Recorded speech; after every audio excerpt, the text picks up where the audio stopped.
साथियों नमस्कार, कैसे हैं आप सब लोग? मज़ामा केम छो कसा आहिस। साथियों आज एक इम्पॉर्टेंट टॉपिक पर डिस्कस करने वाला हूं ट्रेडमार्क को लेकर। You know the trademark what it means.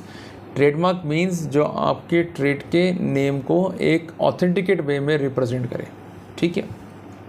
It may be a word mark, it may be a design mark. सामान्य भाषा में कहें कि जब हम बाहर निकलते हैं तो हम बड़े बड़े ब्रांड्स के लोगो देखते हैं, ये भी ट्रेडमार्क है। उनके हम नाम देखते हैं जो बड़े बड़े लिखे होते हैं होर्डिंग्स पे, it is also a trademark.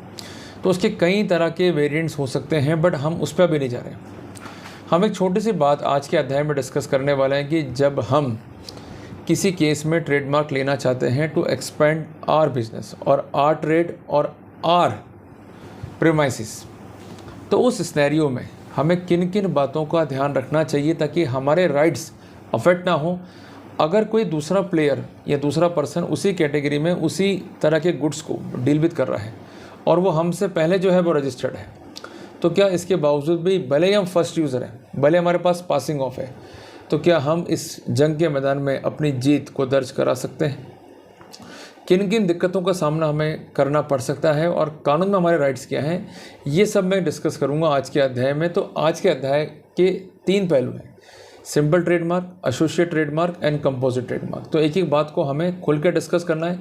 तो आप एक कॉपी लेके बैठिए और एक पेन लेके बैठिए, जो कुछ बता रहा हूँ उसको नोट डाउन कीजिए, ताकि भविष्य में जब भी आप ट्रेडमार्क की तरफ आगे बढ़ेंगे तो आपको दिक्कतें नहीं आएंगी।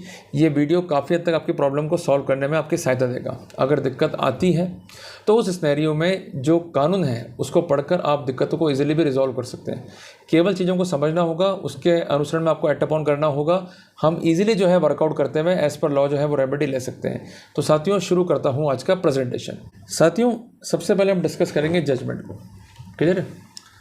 जजमेंट जो है ये पारित किया है ऑनरेबल दिल्ली हाई कोर्ट ने और ये प्रोनाउंस हुआ है 13 सितंबर 2023 को। ये डेट काफ़ी इंपॉर्टेंट है, इसको आप नोट रखो। STP limited versus registrar of trademark, इस नाम से जो है वो साइटेशन है। क्लियर हो गया? इस मामले में क्या हुआ था कि एक अपील जो है वो फाइल हुई थी बाय द कंसर्न अपीलेंट, जो कि है STP लिमिटेड। इसका कहना ये है कि जो रजिस्ट्रार है जिसके सामने हमने एप्लीकेशन दी थी to make our application registered for the projected और द प्रोस्पेक्टिव ट्रेडमार्क, उसको जो है वो रिजेक्ट कर दिया गया है। और जो ये ऑर्डर है ये है 31 दिसंबर 2018 का, और इस ऑर्डर को सेट असाइड किया जाए।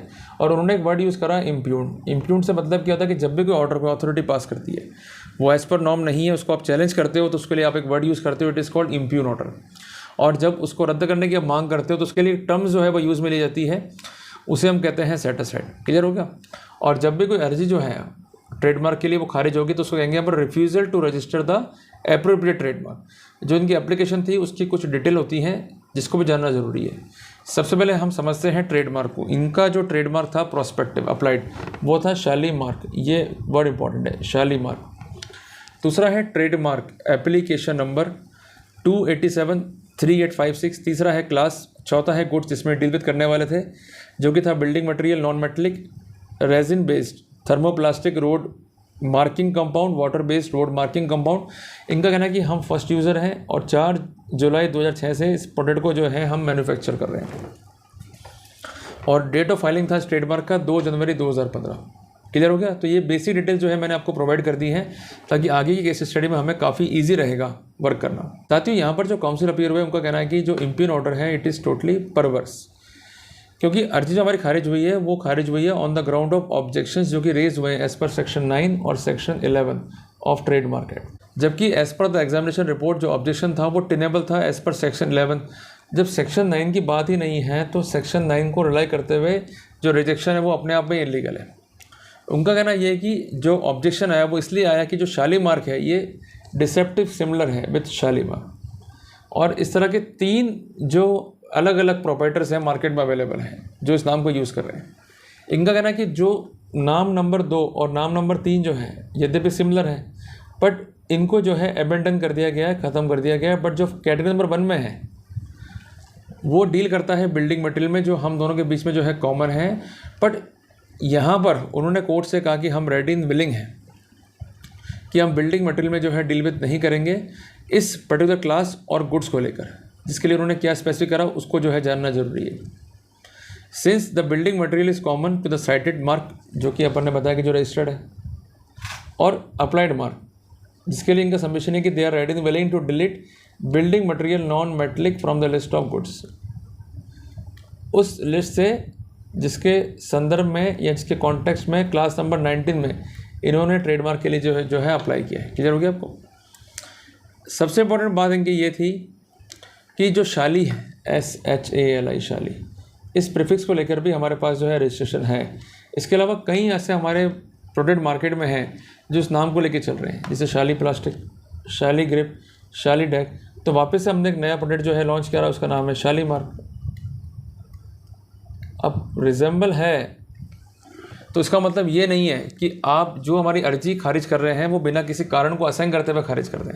यहाँ पर मियरली क्या करा है उन्होंने कि trademark applied its objectionable as per section 9 and 11। तो जो कंसेंट यहाँ पर अप्लाई दिया गया उसमें भी जो है इस बात को कंसिडर नहीं करा गया। पर जब ये मामला हाई कोर्ट गया तो वहाँ पर ये बात स्पष्ट हुई कि रिप्लाई इतना स्ट्रॉन्ग था कि जो ऑब्जेक्शंस रेज हुए और जो डील विद हुए वो दोनों ही गलत तरीके से डील विद हुए और रेज हुए। तो कोर्ट ने कहा कि चूंकि इनको डील विद नहीं करना है विद द बिल्डिंग मटेरियल, तो उस स्नैरियो में जो resin based thermoplastic road marking compound है और जो water based road marking compound है, इस स्नैरियो में इस गुड को डील विद करने की परमिशन दी जाती है। और इसी ट्रेड में अगर ये डील करते हैं तो उस कंडीशन के साथ में इनका ट्रेडमार्क रजिस्टर्ड किया जाए, ऐसा ट्रेडमार्क रजिस्ट्री को आदेश दिया रहता है। और ये भी आदेश दिया जाता है कि इस नाम को वो एडवर्टाइज़ करें और ये काम 3 महीने में जो है पूरा हो जाना चाहिए। तो आज के अध्याय से हमें 3 बात जो है सीखने को मिली कि जब भी आप ट्रेडमार्क ले रहे हो और आप नए हो तो सबसे पहले एक प्रॉपर जो है वो सर्च कराओ, उसके बाद ही जो है अप्लाई करो, क्योंकि सर्च में कई चीज़ें मालूम पड़ती हैं और मॉडिफिकेशन की स्थिति रहती है और ऑब्जेक्शन आने की स्थितियाँ जो है वो कम रहती हैं। क्योंकि अगर ऑब्जेक्शन आएगा आप अप्लाई करोगे तो आपका ही नुकसान है, और अगर रिजेक्शन हो गया तो आपने जो गवर्नमेंट फीस जमा कराई है वो भी आपकी जो है डूब गई, वो रिफंड नहीं होने वाली है। दूसरी इंपॉर्टेंट बात यह है कि कंपोजिट ट्रेडमार्क में जब हम जाते हैं तो अगर आप डैम श्योर हो कि आप गलत नहीं हो, आपके पास सफिशिएंट मटेरियल है टू प्रूव दैट कि you are the first user, और सपोर्टिंग एविडेंसेस है, जैसे इनके पास में देखिए हमारे पास जो शाली नाम है वो प्रीफिक्स जो है वो तक भी रजिस्टर है और इसको हम यूज़ करते हुए डिफरेंट कंपोजिट ट्रेडमार्क जो है रजिस्टर करा चुके हैं। तो ऐसे सिनेरियो में हमारी कोई बदनीयती नहीं है। अगर आप ऐसा एविडेंस फाइल पर लेके आते हो तो सपोर्टिंग एविडेंस से भी जो है आपको हेल्प मिलती है। तीसरी बात, जब भी आप रजिस्ट्रार के सामने रिप्लाई फाइल करो तो proper evidence, proper law point लिखते हुए एक प्रॉपर रिप्लाई पेश करो। उससे कई बार संभावना रहती है कि कई बार गलत ऑब्जेक्शंस भी आ जाते हैं तो उसको भी जो है रिमूव कर दिया जाता है। और अगर वो रिमूव नहीं करते हैं और आप हाई कोर्ट जा रहे हो तो वहाँ पर आपको सहायता रहती है कि हमने प्रॉपर पॉइंट रेज कर दिए, इसके बाद भी जो है वो रिमूव नहीं किए जा रहे। तो कुल मिला के हमें इन बातों को ध्यान में रखना है और इसके अनुसार में जो है हमें आगे बढ़ना है, ताकि कोई दिक्कत आएगी तो उसको हम लीगली जो है रिजॉल्व कर पाएंगे। तो साथियों, मिलते हैं एक नए टॉपिक के साथ, तब तक के लिए जय हिंद, जय भारत।